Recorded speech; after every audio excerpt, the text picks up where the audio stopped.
इंतहा अव्वल और आखिर है खुदा बाप, हम आपका शुक्रिया अदा करते हैं आपके इस दिए हुए वक्त के लिए, इस लम्हा के लिए, इस पल के लिए, इस मौका के लिए, इस घड़ी के लिए जो कि खुदा बाप आपने हमारी जिंदगियों में अता फरमा दी कि खुदा हम तेरी इबादत में शरीक हो सके, तेरी इबादत कर सके, तेरी बंदगी कर सके। बस खुदा हमारी इबादत करना तेरी हजूरी में मकबूल ठहरे, तुझे पसंद है। और खुदा तेरा कलाम जो इंसान की अकल से ऊंचा है, इंसान की अकल से बुलंद है, इंसान तेरे कलाम को उस तक बयान नहीं कर सकता जब तक एक खुदा तेरा पाकरू इंसान की रहनुमाई ना करे। बस एक खुदा तो अपने पाकरू के वसीला से मेरी बोलने में और हम सबको एक खुदा अपने कलाम को समझने वाली अक्ल और दानिशमंदी बख्शना और बख्श देना। खुदा हम तेरे कलाम पर अमल करने वाले हों। तेरे ही बेटे अपने खुदा यीशु मसीह के नाम से मांगते हैं, सो पा लेते हैं।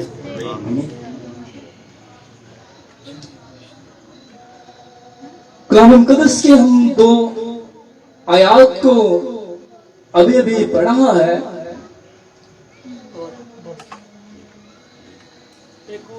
ये मोहब्बत का कलमा है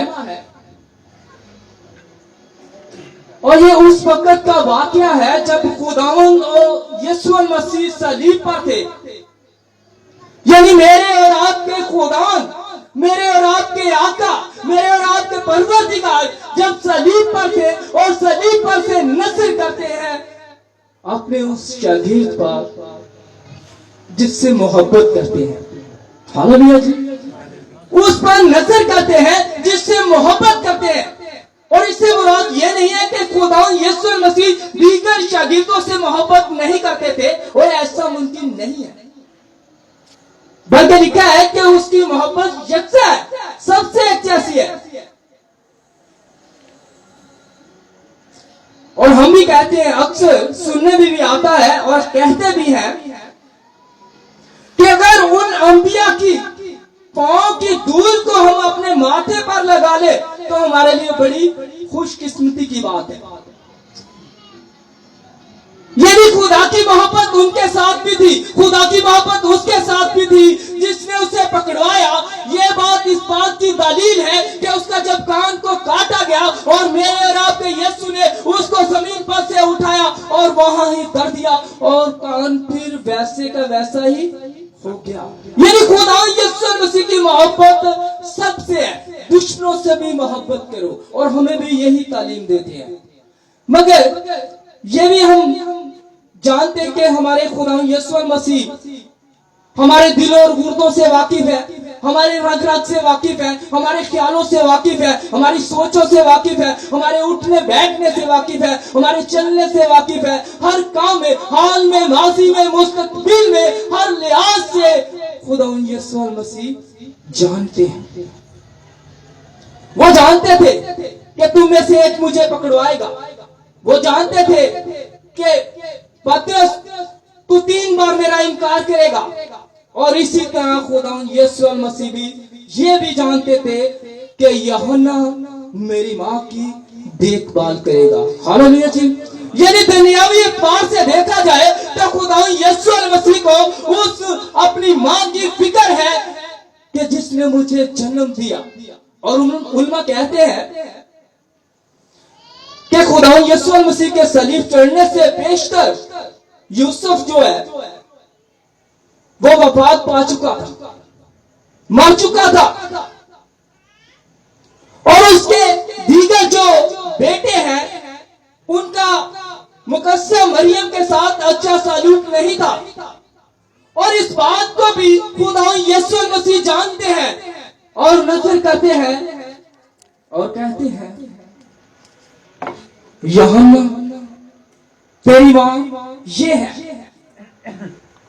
और वहां से कहा जाता है कि देख ऐ औरत तेरा बेटा ये है।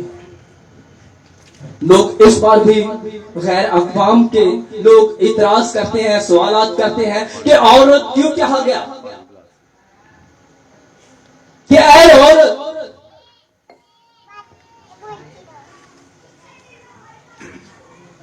और हमारी ही उल्मा से हमें सुनने में मिलता है कि अबरानी में मुकद्दस मरियम को औरत नहीं कहा गया बल्कि मोहतरमा कहा गया। नहीं कहा गया बल्कि मोहतरमा कहा गया। क्या है मोहतरमा, तेरा बेटा ये है और तेरी माँ ये है।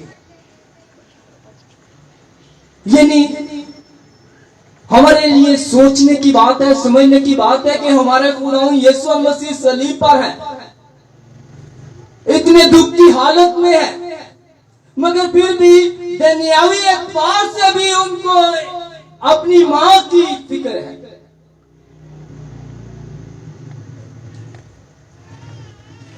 इसमें कोई शक नहीं है कि खुदा यीशु मसीह का जन्म जो है एक अल्लाह कुदरत से हुआ, मगर पालने वाली, जन्म देने वाली तो मुकद्दस मरियम ही है ना। अगर हम उसका इनकार करते हैं तो कलाम का इनकार करते हैं। और कलाम भी बयान करता है कि औरतों में मुबारक है।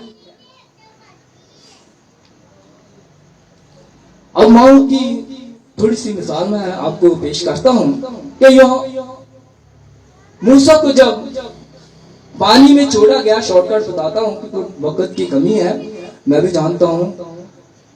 पानी में छोड़ा गया और वहां पहुंचता है और एक माँ उसे जन्म देती है, दूसरी माँ उसे पालती है।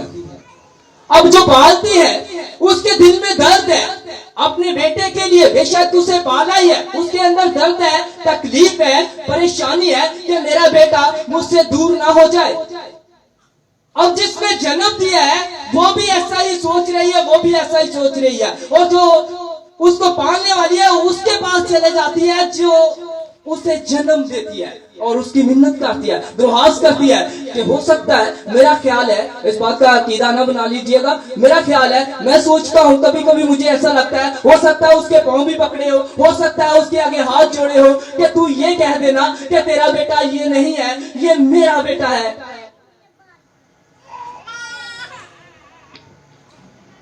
एक पालने वाली माँ जो है इतना दर्द रखती है, तो हमारे खुदावंद को, हमारे आका को, हमारे परवरदिगार को, हमारे यीशु नासरी को, नजात दहिंदा को उसने तो जन्म भी दिया।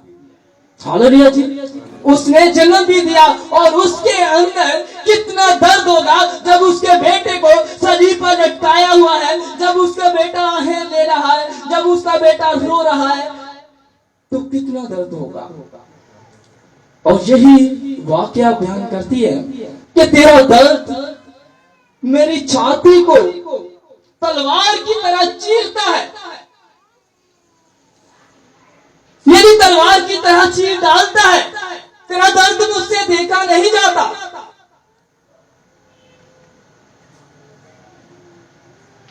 अगर खुदा यीशु मसीह को उससे अपनी माँ की फिक्र थी तो माँ भी नीचे कितना तड़प रही होगी।